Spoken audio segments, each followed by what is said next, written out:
right, good morning, all my viewers. I am Dr. Christine Bacon, and you are ready for another hour of Breakfast with Bacon. And it doesn't matter what time zone it is, breakfast always a good time, right?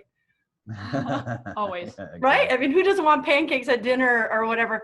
Well, my guests today, actually, I should put these back on for a minute, are Brad and Jesi Smith, and they are national speakers. You guys national or international?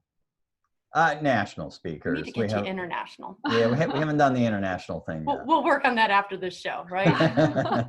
But you are national pro-life speakers of Save the One, and we're going to explain to our viewers what that is today. And you're also founders of Keeping the Faith. You're a married couple, right? Yes. Because that's why you're sitting so close to each other and your skin's touching. So let's just get started with thank you for being on my show today. And first of all, what is Save the One? Well, Save the One is an organization that was, it's founded for the tough cases, essentially, in abortion. So Rebecca Kiesling, many people know her, she is the founder of Save the One, and she was conceived in rape.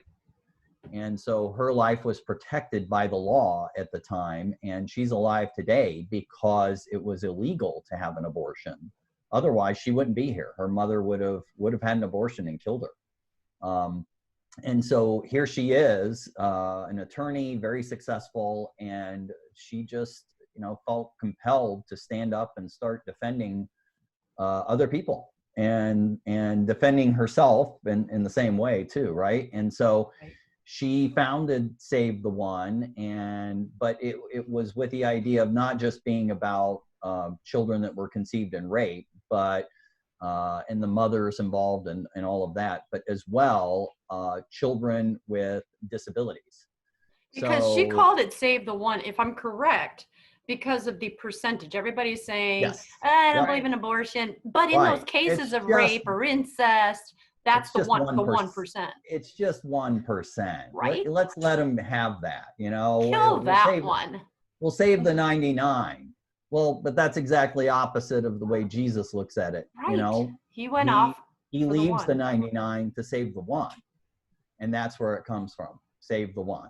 Wow. And so our daughter Faith fits into that. She has significant disabilities, trisomy 18. And so we've experienced that where, they label our child as incompatible with life or a fetal anomaly. And they do this all the time. And so it's a way that they can demean the value of the human being. And frankly, the 1% is where we win this debate.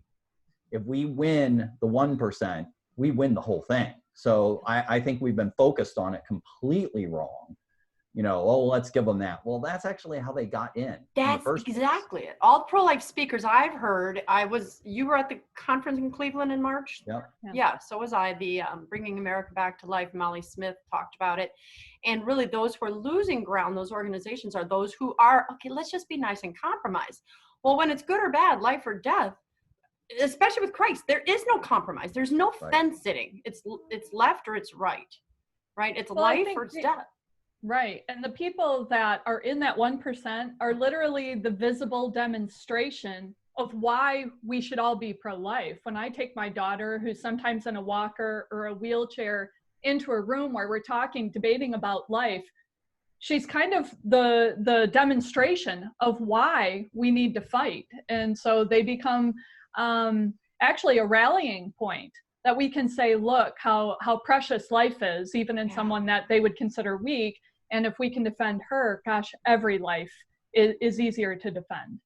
Yeah. So. And it just makes sense. Mm-hmm. Yeah. It just makes sense. She's human. You're human or you're not. And if you are, to me, I just can't see how Hitler wanted to, kill not just the Jews, but the imperfect people. Well, and actually, if you look at the history of it, the T4 program, not many people know about the T4 program. It's really not talked about a lot. But Hitler started long before he was killing Jews. They actually perfected the gas chambers on their disabled children. So All yeah, these years I didn't them know up. that. And Oh, they yeah. rounded them up in black vans. And what they told the parents was, we're going to do new therapy, because actually at the time, Germany was at the forefront of therapy for special needs. So they were rounding up the children and the people with special needs and literally taking them to hospitals where they were overdosing. Although they were promising the parents that they were going to do these great things and help their kids. And, right. And so they were taking them. And then what they did is they put them on these buses that had all the windows blacked out, and they shipped them to Hadamar, Germany. And there they had a hospital that was separate from the hospitals they were talking about. Right. And they were killing the children and burning their bodies. And what they would do is they would send the parents a letter and a death certificate, and they would go, well, we're sorry your child didn't make it, we had a problem, blah blah blah, and they would put on falsified death certificates. Death. And that's how they got caught, because they put, I think it was for one family, they died from something like appendicitis. Well, the parents knew that was impossible. That was impossible. They already had their appendix taken out, that type of thing, where then the parents became suspicious, and they found out they were overdosing, they were gassing them, and they were, then burning their bodies and sending them false death certificates.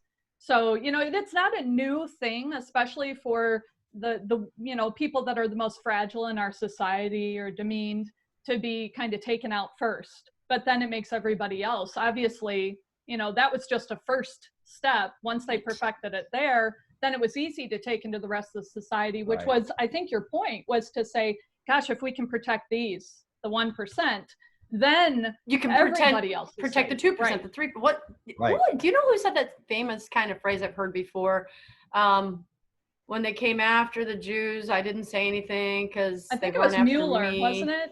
Yeah, I don't know for sure, but then they came after this group, and I wasn't concerned because it didn't affect me. Jesse likes to use that all the time. Yeah, they came after the trade unionists. I didn't say anything. I wasn't in the union. I didn't come, they came after the communists. They came after the disabled. I wasn't disabled. And then they came after me, and there was no one left to speak.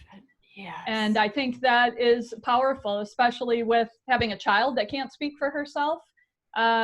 If we don't speak for her, if we don't advocate for her, which actually is frightening to me, that I have to go to a legislator or a doctor and advocate for my daughter's very humanity, that I have to in some way make her look valuable to them so that they will do their job. Right. They with the power can make a decision whether or not they think your daughter should live.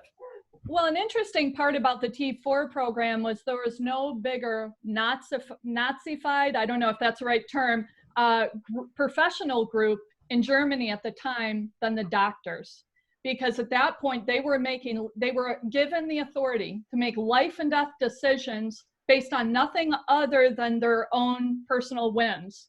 They were given that type of authority, and when you have that power over someone else's life and death, intoxicates. It does. And to be honest, most of the doctors, we know some fantastic doctors, but anybody with that power to be judge, jury, and executioner of their patient is, like you said, it's intoxicating and frightening for everybody else. There's a reason why we split up those three things, a judge, a jury, an executioner, because no one person is really capable of handling that type of power. But just so people know that this show with my guests, Brad and Jesi Smith here, national speakers for the pro-life agency Save the One, is that it's not just something that happened in Nazi Germany or something that's with them. It is happening today in Texas. Across the country. Right. Yeah.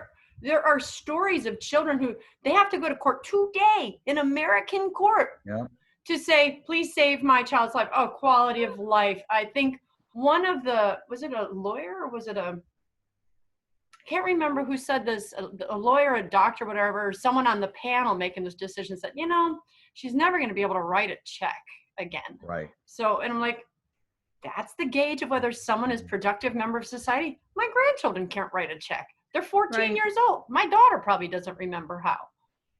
So in cases today where we have people who are even using eye contact, are conscious and saying, I want to live. They're saying, Terry Schiavo case started it that I'm aware of back in 1990 something. Right. Yeah. There's a little, so I one of the things I've done is I started working with other families, and Jesse and I would go see families in the hospital. But what we would do is we connect with them, in multiple different ways, actually, mostly through social media stuff. And so we'll connect with these families and help them find doctors that will take care of their children. So I kind of network with doctors who will help and do things. And there's one in particular, and now this isn't even a trisomy child, but I heard about a case of a child down in Austin that was getting national news.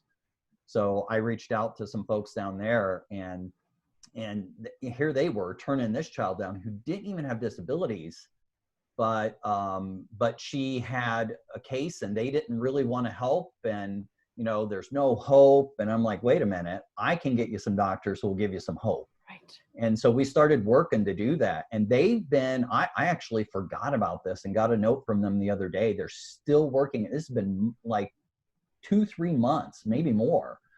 They've been working on this thing.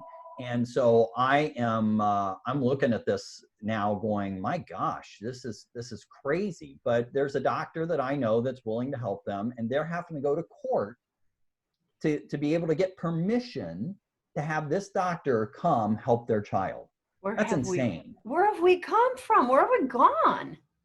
I mean, and where's not to our mention freedom? you're actually paying. You're paying them. And you're to paying go, them to I do don't it. know if I want to help you. Yeah. Every day you're in a hospital, you're paying whether they're doing their job or not. And there's a lot of wonderful people that are doing their jobs, but sometimes you just get one ahead of a department or the surgeon, and sometimes people are just scared. They're dealing with life and death, and they can be scared. But even with our own daughter, we were told we had to go to an ethics board to get heart surgery. After they already looked at her, we did the testing, and they said, but once her genetic test came back in, that's when they said, whoa, she's going to be severely disabled, and they wanted to send us to an ethics board. When she was first born, we had not had any testing to confirm any diagnosis, which we always tell parents don't do that. But unless they can do something while they're in the womb, or they're willing to do something right after. Sometimes it just identifies the child for no help. And I specifically asked the question to the doctor. He kept pushing us to have an amniocentesis. And we said no. Jesse went through it, and she said, I looked this up. I know that this can cause a miscarriage. I don't see the point in doing it. He goes, well, I really think you should.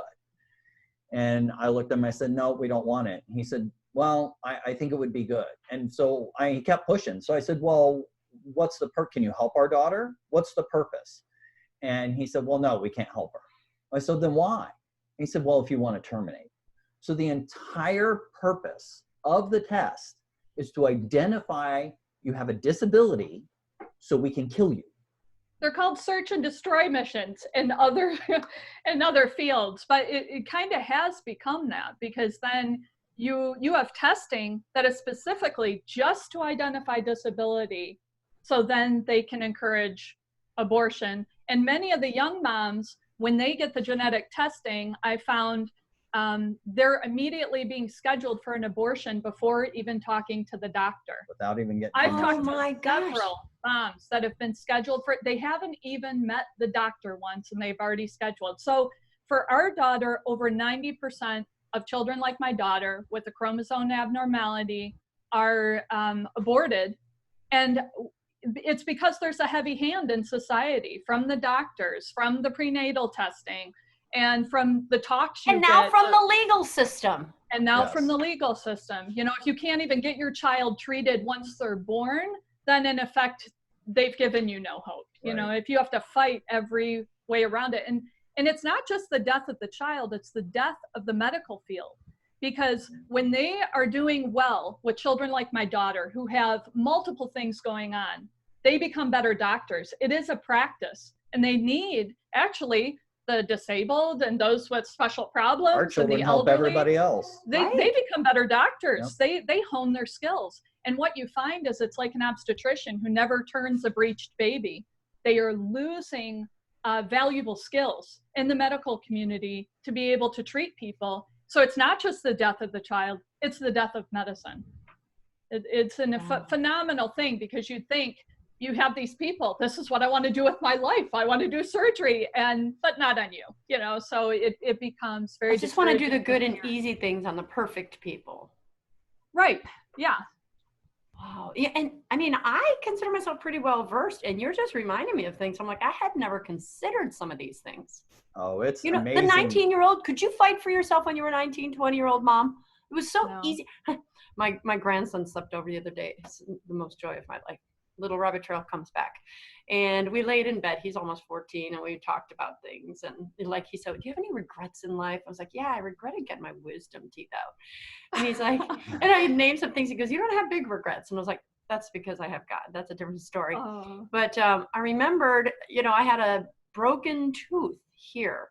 And yet they took the wisdom tooth. And I said to them, it doesn't make sense to me. I'm like, why don't you take the broken tooth and leave the good, perfect wisdom tooth? Anyway, he talked me out of that and pulled these perfectly fine teeth and left these teeth with cavities. And I'm like, 20 years later, 30 years later, I'm like, why did I let them do that? Because they bite you, they convince you, you're young and stupid and you don't know what's going on. And that's just wisdom teeth. You're talking about humans. And I know what it's like for people to pressure you into doing something. I was pregnant and unmarried. I had friends saying, have an abortion. I had God in that, I know. And I had a pro-life mom and a pro-life soon-to-be mother-in-law who were giving me that strength. But had I not had that and had every other voice, and like you said, not even giving you a choice, I can't even comprehend this, you guys. I mean, it's angering. It's just angering. Well, and just so you understand, I mean, where these people want to go with this, they a lot of times they'll try and paint this as though, well, these are just certain situations and, blah, blah, blah. Well, we have a governor, so we're in Michigan, and I'm sure we have many an evil people, governor too. Yeah, so I'm Did sure I say many that on people. live? Sorry. I'm sure many people have seen our governor, Governor Whitmer. But she we thank God we have a legislature that's more conservative right now, barely, but we still have that. So it believe it or not, holds her in a little bit of check right now. Because if not, if she could do what she wanted, she already put a bill out there that would completely legalize abortion. It would take all regulations off of it. So no more regulations, no health checks to make sure they're clean or anything, right? But one of the things that she did that is beyond what I've seen in some of the other Democrat governors that have done this, is that she made it so in her bill it redefines the point of viability. So we would consider the point of viability conception, right? That's what we consider the point of viability. So right now it's considered birth. Okay, so she redefines the point of viability not to be birth, but to be able to survive without, quote, extraordinary care, unquote. So most college students can't get by, because how extraordinary are those federal loans they're getting? Right. But, yeah, so here we have a more wretched governor here, because he also has a Democratic House and Senate, right. And I'm in Virginia. They've essentially thrown away all pro-life laws, and everyone knows who Governor Northam went on the air saying, and it's okay even after the child's born if you don't want them. He came down to want. He didn't use the word want in that. He's like, then the mother and the pediatrician will make a decision and let the child be comfortable. Or, I don't think he said child. Well, so Governor Whitmer would put that in law. So it would be now that if you can't survive without extraordinary care, and define that, it's not even defined. If you can't survive without extraordinary care, well, you're not considered a viable human being. That would be the law if she had her way. I never understood where in the Bible God said, I will give them a spirit of delusion. They will allow themselves to be deluded, because any rational human being listening to a 7-year-old child listening to this go, oh, it's a baby, it's alive. Oh, It's a mommy, that's a baby. But to allow yourself with your intellect, education, and training to say, That's just not a life. That can only be a spirit of delusion. Absolutely. And I pray just for the sake of God, because his heart breaks when any of us turn away from him, that for God's sake, that these people wake up and pray away the spirit of delusion, and they recognize. I mean, think about it. They're denying science. They Right? like to say that we deny science, but it's not us, it's them. They actually deny science. Oh my goodness. There's been a couple scriptures I've clung to, and one, when I'm talking to, a doctor, it's one of the scriptures that says, what should be lawful to do, good or evil, to save a life or to kill? So that's one of them. And the other was, I think, from Lamentations, and it talks about even jackals, this vicious animal, the jackals nurse their young. And how could I become heartless as a mother and not feed my own child, not care for my own child? So it's funny how the scripture has come up even when I'm advocating for the life of my daughter, which now I start every new doctor's appointment with somebody we're just meeting with my daughter. And I have three things I say. I say, starvation is not a medical treatment. Overdose is not a medical treatment, and death is not my daughter's cure. And it's funny how that divides the room there, because some doctors will say, well, not everybody feels that way. We never see them again. The ones that say, of course not, that's your daughter, those are the ones we stay with, because I can have the foremost expert in the world, but if they don't value my daughter's life as a human being, if they're not willing to do the job I'm paying them for, they're all that knowledge they have, all that expertise is worthless. And so I just need people that are willing, that's what we do. We look for people that are not just able, but willing. And so that has been our call. And I think that's why we got so passionate, because when you're doing it for your own daughter, then you see the next person come and you go, I know who to talk to. This is the question you ask. And I always tell parents, if you don't know what to say and something's wrong, say, I don't buy it. If you sit back and do that, it makes people uncomfortable, because all of a sudden you're questioning their authority. I don't buy it. And so then they re-explain themselves. It gives you time to think. I've done more praying in a hospital and been on my knees in hospital rooms than anywhere else. And it's been good for my relationship with God. But all that pain doesn't have to turn into bitterness either.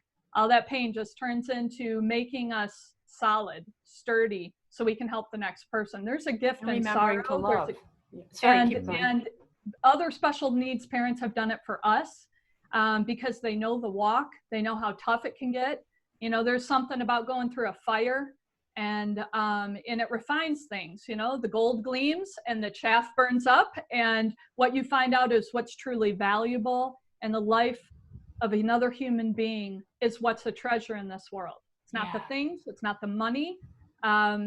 It really is the people. They may be frail treasures, but you know what you do in your house with the frail treasure? You put it up for display. You put it up to be treasured. I think about my grandma's house and the teacups, that you put up there. Don't touch grandma's teacups. Don't do it. Don't put it in the microwave. It'll spark, because that little gold rim, but that's what we do with treasure. That's frail. And that's just in our kitchen, right? With people, they have the ability actually to rally us. You see somebody in a wheelchair, and it's infrequent now. I take my 11-year-old daughter out, and I look around and I go, where are all the disabled children? Where are they? Have we gotten rid of them and we just don't care? I mean, go to your grocery store, go to the mall, go out for a walk. Where are they? Well, you could go to Iceland, where they've cured Down syndrome. Well, we're not far behind them. So it's, it's really frightening the way we approach it. It's when people, I know when I talk to people all the time, I would say, look, this is the majority of the medical industry. And they're like, oh, no. And even doctors and nurses who are on our side, that love life, I'd say something like this to them and they go, oh, no, it's not. And I knew it was, but I couldn't really prove it until Jesi actually ran across a study that was done. And it was, I think, a trisomy 18 or a medical journal on a trisomy 18 case. And so they sent out a survey to NICU doctors across the country. This was March of 2016. they sent out this survey to 3,000 doctors across the country. They had 490 doctors who responded. So it's a pretty darn good number of people. And one of the questions they asked them was, when talking about a child like my daughter, who has trisomy 18 and is considered incompatible with life or a fetal anomaly, in dealing with children like this, do you think that it is ethically permissible to put a DNR on the child without even asking the parents' permission? So do not resuscitate order without even asking permission to the parents. What would you guess was the percentage? Please don't tell me. I know it's more than 50% now, but what? 76% of NICU doctors said it was ethically permissible to do that. Gosh. So That's 3 out of 4 doctors. Yep. Yeah. Yep. And so when people tell me that, you know, hey, this isn't, I'm like, no, I'm sorry, this is. And now some of it is, some of those doctors are doctors who can be won over because they've had it grilled into their heads in med school.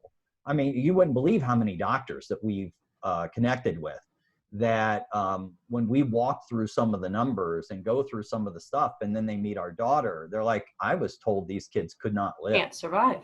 Right. And Right. so they're like, my And gosh. she's 11, right? Yeah. Yeah. We were at a pro-life doctors conference, and we had an OB that came up, and she had tears in her eyes because she had never given these parents hope for their child. And she met faith and went, oh my gosh, what have I done? And they repent. So, And it's not that it's not tough, but let's be honest, you know, when I talk to other parents, I go, every child has special needs. Just some are easier to see.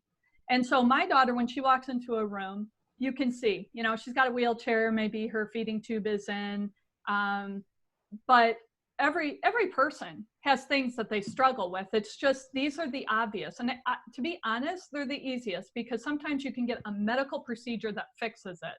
So life shouldn't be determined based on your special need or if you're going to give care or not. But not only we found, we need to give hope to the doctors. We need to encourage them with when they do good job. And remember, they're practicing medicine. So my thing is, if you're trying and mistakes are made, and they always are, because there's people involved, we can only say thank you at the end of the day if they are trying to treat, if they're doing the best they can with what the knowledge they have. But really, we're trying to say to all these people, because it's very much like Down syndrome. They used to not do surgery in the 60s, and they were just letting those people go. And they found by doing what you do for anybody else, they have a problem with their heart, you check their heart, they may need heart surgery. By doing that, they increase the life expectancy for people with Down syndrome to almost the typical. And so we're kind of in that battle now, you know, just treat my daughter. If she has a heart problem, treat her heart, you know, and because what happens is they don't do that. And then they say, well, see, it was her condition. They couldn't live. But you know what? If you don't feed somebody, anybody would die. If you overdose them, yes, anybody will die. And if you don't treat a heart problem, yes, people will die. So it's really just getting them to look at my daughter. Changing how we think. That's all it is. It really is. Yeah. Let me ask you, this question's been in my head. Well, Brian, go ahead, and then I'll give you. No, go ahead. Ask your question. Well, my question is, who would you guys consider your primary, I don't know if I want to use the word audience or your passion? For instance, young moms, doctors, if you could get this message out to any group of people, who is like, or maybe each of you has your own different in your heart. What I know what I'd say. I mean, for me, I look at it and I go, you know, we have certain groups that we really like to talk to, and we like doctors and nurses. We love to challenge them, and because or encourage them. I mean, to be quite honest, if you have your daughter walking in the room and they challenges, you encourage. Either way. No. Let me tell you, she's come up with some brilliant ways to turn arguments backward on them. I'm very uncomfortable in a hospital room because I just say whatever comes into my mind, and I have no filter either. But I tell you, it's a beautiful thing because I'm paying, and it's my daughter, and so I tell these people, I'm like, you know, because they feel as invested as you are, and I'm like, no, you don't have the same skin in the game. All my skin is in this game. This is my child. When you walk out of the room, you'll have other patients. This is my daughter, even after your shift ends. And so, no, it's not comparable. You don't get an even say with me. I just need your expertise here. And so I'm talking to doctors just like this. I was going to say, have you really had a chance to just say that up? Oh, yes. No. Every time. She does it. I does make it all an the time. opportunity to do it because, and they're my favorite people to talk to because I love them and I need them and I appreciate. I mean, they're some of the smartest people you'll ever meet, and yet they chose one of the hardest jobs. They're a first responder who the police and the firemen, they pick up the people and where do they drop them off? At the other first responder. Yeah. And they're just dumped there with every bit of problem. I mean, in the PICU, we see, gosh, they need bouncers in the PICU because you're in the hardest part of your life with your child and people get crazy there and you have broken families coming in. And so they have a really tough job. Think about a parade. You know, you see the police and the firemen, we sit on the curb and clap. Where is the line of doctors and nurses? They're also first responders. We don't sit on the curb and clap for them. And so my favorite people and my most challenging people, those are the people I like to talk to. But Brad talks to more of the parents. So I am very active at connecting with parents. I've been in sales all my life. I'm a networker. And so I just looked at it and started connecting with doctors just kind of naturally. And so I literally, one of our doctors is the most amazing man. He was the first person to tell us that Faith had this short jaw and needed something done with it and needed to be distracted, or it was going to kill her. And it had almost killed her several times up to that point. And nobody had ever said a word to us but this doctor. And she was almost 2 years old at this point. And it was all through her medical records. So they knew from the first day. Oh, yeah. They knew early on. It was in all the medical records. And nobody said anything. In fact, when he told us she needed a jaw distraction, he said, well, she's kind of an old lady for this. Because they usually do it at birth. They usually do it when they're infants, you know? Yeah. Wow. And so, you know, he did this. We actually had it was a rough go, not just all kinds of problems. We had equipment problems. They had to redo the surgery twice. And she got sick. I always say if there's a bump in the road, we're going to hit it twice. We'll meet everybody on the floor before we leave. So, but by the end of it, when we were having our last conversation with him for this particular surgery, I looked at him and, you know, we both thanked him for what he had done for us and for our daughter, and said, and even through all the problems, because his team even had made some mistakes and done some things, but we thanked him and said, you were the only one who even cared enough to tell us. And I looked at him. Took a lot of courage. I mean, that was our third hospital having her at. He's the only one who told us. Right. So I looked at him and I said, look, if I send you more kids, will you take care of them? And he said, yeah, sure, absolutely. And this was the Spirit of God, because I turned back to him and I said, we're going to make you the expert. And I'm not joking. Today, he is the national expert on treating the airways of children with trisomy 18. He speaks at conferences on it. He actually has a study on these children now, because typically if you look, and you'll hear Faith in the background. So typically if you look at the numbers for trisomy 18, so it's the number 18 chromosome. She has an extra chromosome on that one. So if you look at the statistics on that, survivability, you'll have a lot of miscarriages, but the survivability, you have a 90% death rate from abortion, right? So you're already killing a lot of them that way. So they're not even getting a chance to get out of the womb. But those that are born alive, the 10% or so that are born alive, 90% of those children will typically not make it to their first birthday. So I always say you start with 100 children diagnosed with trisomy 18 in the womb, 90 are killed by their own parents, and then you have 10 left alive. Of those 10 left alive, 9 will not make it to their first birthday. You literally have one child left out of 100. I don't know what you call that, but genocide. And the thing is they would say... To put that in perspective, if you talk about a decimated society, that meant 10%. War, famine, disease, whatever, only 10% of that, and that's not only, but 10% of that society was wiped out. when we look at over 90%, what other word would we have but genocide to describe what's happening to children like my daughter? Right. But so here's what happened is he started treating these children instead of, because the 90% who are dying aren't getting treatment. I'm like, I know these kids can live. I know they can. And so, and he would listen. He would pay attention to the things that we were suggesting and saying. And he started understanding that what we told him, you got to move quickly on this. If you do this, I think these kids will live. And he got it and understood it and ran with it. And so he did a study on and it was just the first 40 kids that were his patients. And when parents engage and do all the possible things that can be done to intervene and help their child, we actually have a 90% survival rate. Oh, Not a 90% death rate, 90% survival.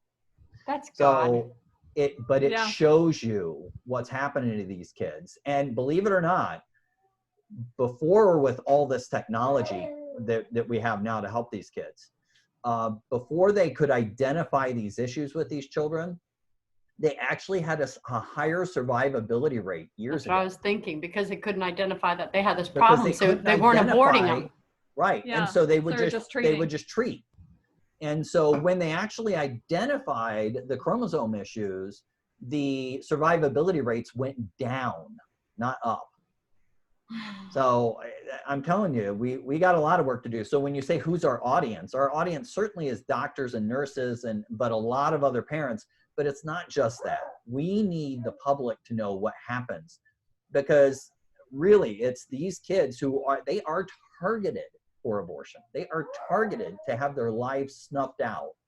And we need to use that and talk about that to educate people, so they know that when we do that, we're no different than the Nazis.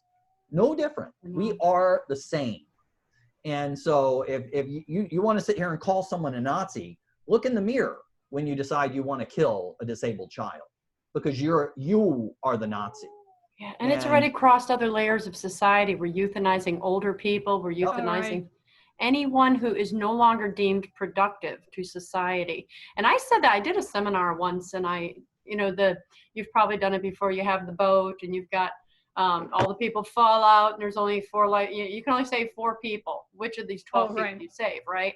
And then one has got some kind of cure that can save the world. One is old and retired, one is handicapped, one is whatever. And as we go through that, and you have these groups are always deciding, who do you save? Who do you give the 4 life jackets to? Once I actually said out loud as they were going through, well, this one can't do this one, this, and this one, that. And I said, and it came out very quickly. It wasn't an attack, but I could hear when I said it. And when she heard it, she was like, no. I said, oh, so as long as they're not productive, those are the ones you get rid of. The ones that are productive, you keep. And she said, no. And I said, well, yeah, that's what you just decided. It is what you These just said. people could produce something. Those who just sat. And I have a friend, and I'll even mention her name, Laura Orsler. I love her. They have a child who is on a feeding tube, has never spoken a word, and they love that child. And I think he's 15 at this point. And I had me questioning myself. And I went back when I was a young mother and I was pregnant. I remembered saying to God, I'll take a child missing an arm or a leg before I take a child that's Down syndrome, right? Or mentally handicapped. Now, I understand now why I prayed that. I'm like, why? Because I didn't mind handicap, but I realized I love intellectually stimulating conversations. So to me, I saw that as like, what would I be able to do, right? So I've had to since repent of, I wouldn't have done it, wouldn't have aborted, but that I saw that as a problem, right? Now, people like Laura say to me, you get so much love from that child, even if he or she cannot utter a word or speak it. She said, the love I feel when I'm next to him or caring for him or changing his feeding tube and she goes, how do I know he doesn't hear me? I feel, she goes, the intimate details she knows about, I think it's Keegan. She takes him to the door. She goes, he loves the sunlight, his reactions of his body when he's in the sun. So she puts his wheelchair out in the sun during the warm times of the day and he comes in. What is love? Really, what is love? When God says to Yep. love one another, what is he saying? You only someone who can give you back, only someone who can let you know they've been loved, or is love just loving for the pure sake of giving joy to someone, which I know comes back to me. Right. So speak to me about these children who other people would call handicapped or disabled or any other kind of word like that. Do you receive anything back from Faith? Yeah, Oh, well, yeah. I'll let Jesi kind of run with this, but she's got to share with you. So quality of life, that is what we always hear. Well, they're not going to have a good quality of life. Can't sign a paycheck. Yeah, write a check out. So Jesi came up with a brilliant way to combat that, and it puts people on the defensive very quickly. That's like one of those phrases. You have one that just like gets to you, gets under your skin. So that one's mine. So every time, and it happens drives us nuts. every time. Which phrase? Quality of life. Quality of life. A doctor, we had we had a surgery on Faith's jaw. She got very sick. And so, when the staff starts losing hope because they come in and they say, well, how far are you willing to go? And what are you going to do? And what's her quality of life going to be? But the interesting part is doctors have some of the highest suicide rates, depression rates, and substance abuse rates out of almost any profession in the world. I did not know that. Yep. And when we're talking about quality of life, my daughter's got it and in spades. She has 4 older siblings who not only bring out the best in her, but she brings out the best in them because I wanted them to have compassion. And you don't get that by watching. You get that by living something. Yep. And so they have lived this life, not just with Faith, but visiting other families in the hospital, having times when we either watched other children with special needs or went to events with them, knowing how important it is to not only be with somebody, but to include them. And so this quality of life, she has siblings that tell her she's beautiful every day, that smile at her. Her 17 and 19-year-old brothers come in and they may not hug or kiss me, but they've hugged and kissed her. And so it has brought out great things, not just from her, but from them. And so there's a gift. And like you were saying, for somebody who you're just pouring into, I remember praying for Faith's first smile, and it drove me crazy because I'd be taking care of her all day, and Brad would come home from work and he'd be like, she just smiled at me. And I'd been praying for a smile, and I'd like want to punch you. Like, where's the smile? I've been taking care of her all day. She's a bit of a daddy's Anyway, girl. so it took me a while to see the smile. And I remember praying, God, just let her smile. I mean, just something as simple as a smile, but so valuable. So quality of life, everybody's got it. You have a gift from God given in your life. I mean, this is a powerful gift, and everybody has purpose. And when you see people like that, it's not even a question about quality of life. You've been given this great gift, and for whatever reason, however long, because nobody's promised tomorrow, and nobody's promised to do this great thing in their life, right? You have people that squander gifts, and then you have people that aren't given much, and they do so much with that little. And so, I mean, for me, it's the story of the widow's mite, where everybody came in and they gave out of their excess. But when my daughter smiles at you, she gave you everything she's got. Everything. 2 small coins. Yeah. Little and tiny God smile. values those. And I think as a society, when we learn that it's not the things, but it's the people that are the treasure of a nation. If you can hear that, she's actually laughing. Oh, is she? But the people. Does she know we're talking about her?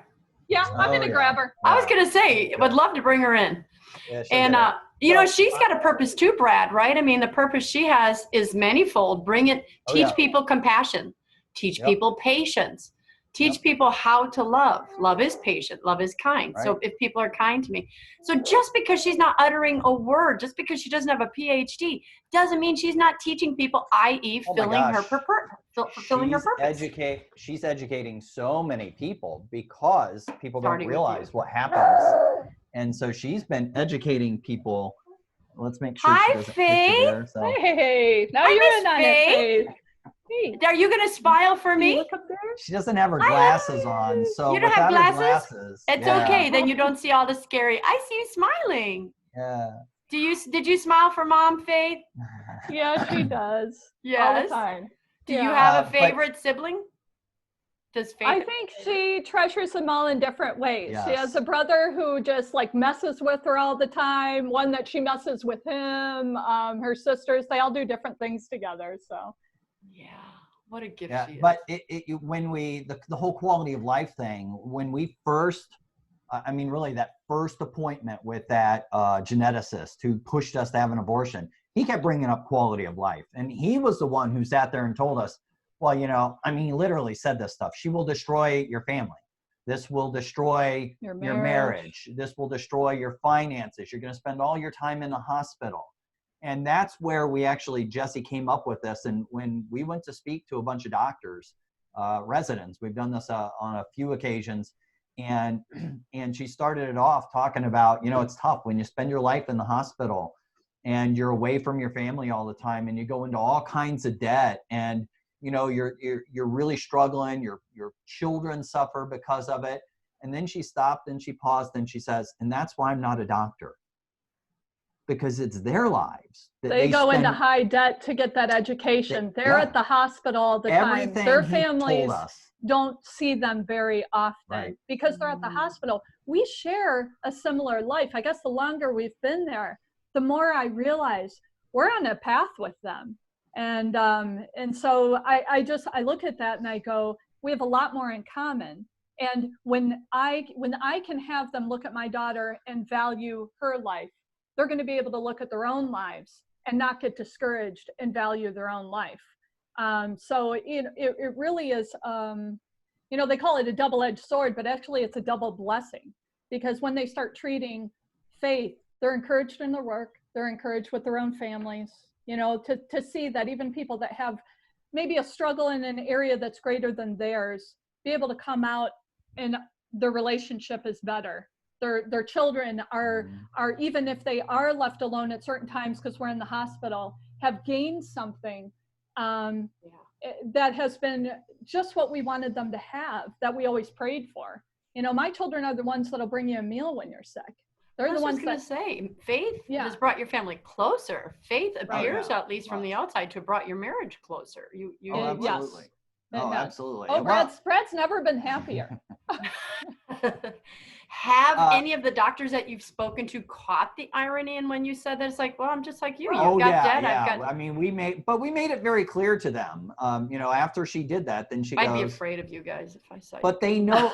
We're afraid of ourselves. Yeah, it's okay. But they know the truth. So when she started, when she did this, and then started walking through, hey, you guys have a tough life. You have a lot of divorce amongst doctors. You have a lot of all these things with addictions and abuse and different things that happen. She said, you have a tough life. We actually see it. And we have enough friends that are doctors. We know they have a very stressful job. We always thank them and encourage them and try to build them up, because it is tough.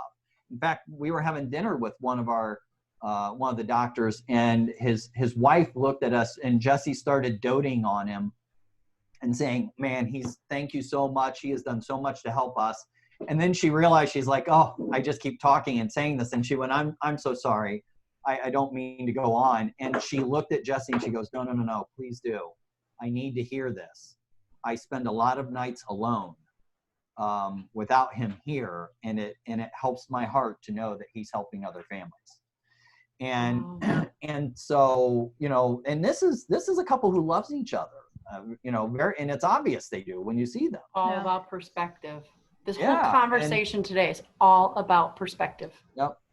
Well, and so our doctor that is taking care of all these kids, he has told us on several occasions now, and unprompted or anything, he lights up when Faith comes in the room. It's hilarious. Faith lights up. She reaches for him. She smiles. She dances with him. But it's really funny because he is a very calm, low-key guy when you meet him. I mean, you would think he was just, he's just kind of here's the business, right? And when she comes in, it's like a different guy. I mean, he lights up. And he picked her up, and he looked at me and he goes, I got to tell you. And all he does is children. That's all he does. He looks at me and he goes, these are the happiest kids that I see. And they're the hardest kids in terms of their issues and the things they go through. And yet they're the happiest kids that he sees. So when people talk quality of life, we just flip it backwards and go, if you want to talk quality of life, our children she has a better quality of life than I do. She doesn't complain like not that she doesn't ever complain, but not the way I do.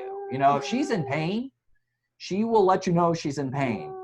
Yeah. But typically when that pain is gone for her, she stops complaining and she's got a smile on her face. Yeah. What are How some many of her of us? favorite things? What is Faith like? What makes Faith unique? Swimming. She loves to water. swim, horseback riding, because that's been her favorite therapy. Yeah. She loves doing anything with her siblings. If they're just nearby, if she's just sitting by them, that's one of her favorite things. So she likes to swing. There's a bunch yeah, of stuff. But she can't walk, right? Faith, She Faith, can. Oh, she does. She can walk. In her gait trainer. She needs the gait trainer Okay. right now. We're working on that. She had back surgery earlier this year. So the only picture I had seen of her was in a wheelchair. That's why I had asked that. Right. So yeah, well, she wasn't supposed to walk. She was never supposed to walk. she wasn't supposed to live, so. Right. So, Faith, I like swimming. I was on the swim team. Oh, I kick my feet and I swim just like you. Do you like blowing bubbles in the water? Oh yeah, splashing the water. She's moving the whole time. I think she can finally feel free in the water, and she loves it. She smiles the whole time. Oh, go ahead. No, I was just gonna say how my mom worked for handicabs when she was younger, and curative workshop, both in the field of people, schools and places that Faith would have gone to. And so our holidays were always filled with somebody society would have considered a castaway. We had people with cerebral palsy, people with Down syndrome, people with muscular dystrophy, everything. But they'd come to our house, and I got to realize that I don't want to say all they have, but all they bring is happiness and smile. It's like, we live our lives as intelligent human beings seeking what? Everybody doesn't really know what they're seeking, but we're really seeking peace. I can work so I can have money, so I can pay my bills, so I can be with my family, have peace. Kids like Faith seem to have so much more peace because she doesn't have to worry about the stupid things. God says, are not two birds sold for a couple coins, and yet the Father makes sure they're fed? How much more do I love you? She's like, yeah, he's going to feed me. I got food. I got shelter. Right. I've got siblings. Why do you worry? Yeah. Why do you worry about what you're going to eat, what you're going to drink, what you're going to wear? I mean, that's just scripture, right? Yes. And here, Faith doesn't worry about any of those. Literally, she never ever worries about those. That's what is Me, so awesome. on the other hand, I do. Right, but that's why we need kids do. like Faith. We need the people to sit down and go, shut up, sit down, smell the roses. Let the sunshine sit on your face. COVID hasn't been a great thing, but I have to tell you, COVID has been good in so many ways by spending family time, doing the together. I am the busiest person I know, and people are like, you're just always running. It has been so different being able to sit here and having the kids over and relax, because I'm just not worried about the things I would have worried about before, And that's what kids like Faith do for us. And I just think that's a gift from God of incomparable worth. Yeah. Well, and again, it's I look at it and go, if you want to talk quality of life, I'll talk quality of life, because you're going to lose that argument. You're going to lose that battle. You're going to discover that your quality of life isn't as good as hers. And one of the things that we use is there was a survey. One of the doctors that we have connected with, there's a survey that he did of Down syndrome people. And so one of the questions he asked them was, are you happy in your life? Are you happy? What would your guess of a percentage? Oh, I have an easy guess there. 98, 99. 99%. Yeah, good. Most people don't think it would be that high, right? It's 99%. No. What do they got to worry about? Here's the question that really got me. This was the one that I think says everything. He asked them, how many of you are happy with your body? And by standards of judgment and how we do things, typical in society, American would be about 13%, maybe. Yeah, and probably, and they don't. If you've got Down syndrome, you don't have a typical body. You're not the desired body, right? But here they are. They asked them, how many of you are happy with your body? 98% of them are happy. You find me another group like that is How that about models? Would models be not, that high? Supermodels, right? Right? Yeah, They probably be no. at 2%. Yeah. Probably. And so you look at this and you just go, okay, come on, really, let's talk quality of life, because you obviously have a screwed up idea of what quality of life, but it's easy to bring it back to that. Yeah. And to make that about the conversation, and then suddenly Yeah. people shut up. It's very funny to see, actually. Well, just because we're coming closer towards that hour, it's kind of two questions that I like to ask. And one of them is, I'll go with this one first. This is usually the last one. Name one thing you'd have our listeners or our viewers do differently as a result of something they heard today. You both get a chance. Yeah. Go ahead, Jess. I think since we talked about perspective, I guess it's, what they can do differently is have a different perspective. And if I can leave you with a story, it's from the Iron Horse of baseball. If you know Lou Gehrig, 1939, Yeah. he was known as the Iron Horse because he played over 2,000 consecutive games. So he was just a powerhouse. Well, he had that ALS diagnosis. And they asked him to give a short speech. It was his farewell to fans speech at a game. And he was 36 years old. He called himself the luckiest man alive. And he said, and I'm quoting, so I close in saying, I may have had a tough break, but I've got an awful lot to live for. What perspective? Because he looked at every blessing in his life. His wife, he even mentioned his mother-in-law in that speech and said, I was so blessed to have a mother-in-law who stuck up for me. Wow. It is the perspective, I think. And Groucho Marx said it like this. He said, you never can see rainbows if you're always looking down. And so sometimes there's things we miss because we don't look up. And I think when we look up to Christ and we see that he has made all people with great purpose and with great love, we see the rainbows. Yeah. And I would just say, take some time. It's one of the things that we've shared with churches that have asked us, well, what can we do better to serve families like yours? And I said, just take the time to get to know people. Go get to know their child. Go, because it will change you. You think, oh, we're going to help them. I'm telling you, it's going to change you. It's going to change your heart when you get to know those children and those people that have those issues. And you're going to start being more grateful for what you have. And you're also going to be much more willing to stand up and defend them too. And excuse me, I'm sorry. And that's one of the things that we need to do. We need to stand up for these people, for these children. And if we don't, we'll never end abortion. Let me tell you, this is where we end it. I really believe that. If we protect the disabled child, we protect everybody. Because they are by far the most discriminated against group in our society. It's not even close. And it's accepted. Yep. It's acceptable discrimination. I mean, they say it. They tell you when they told us, they had told us initially that they would do heart surgery before they knew her diagnosis. Then they found out about her diagnosis and said, well, I'm not sure if we should do that, and started giving us all the reasons why we shouldn't do heart surgery on her. Even though he had looked at her without knowing her diagnosis and said, don't worry about it, we can fix this. This is, in fact, if you have to have heart surgery, this is the kind of heart surgery you want to have, because it's a one and done. We won't have to go back and do anything else after that to fix her heart. And yet suddenly it was, all why are we doing it? Yep. All about perspective. perspective. And it's all perspective and how you look at it. And I would hope that people can understand that if you don't fight for her and for children like her, they will come after you one day. It's just it's just human nature, right? It is. It's human nature. We're all fallen and sinful, and we will all go toward that direction if we don't press toward the other. Resources. You have someone pregnant, dealing with some of the issues you guys had to deal with, scared to death, Yep. want pro-life, not pro-life, but they want to keep their child.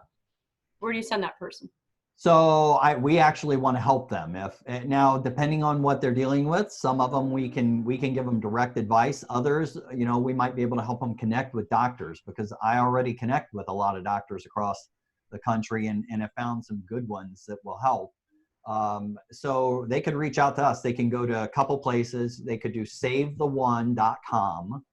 And if And they that's go to the save number one, right? Save Yep. and then the number Save- one. save the number one, numeral one, right? Right. Save the one. Save the one. Mm-hmm.